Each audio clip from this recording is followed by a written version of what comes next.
Hello, gandang morning. Magluto taglaw, oy. Noon siyang mga vegetables, gulay, malunggay, tapos ng kamuti, sikwa or patola, kalabasa, beans, sitaw. Siyempre, kailangan may tanglad, sili, okra, and magic. Doon na tanglad na balapag tubig. Butang, sibuyas o luya.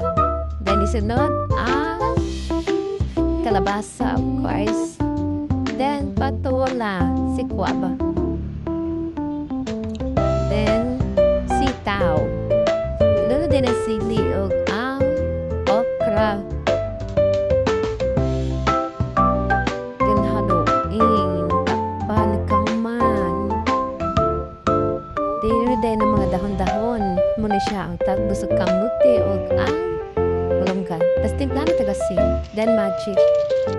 Mora to. Luto na.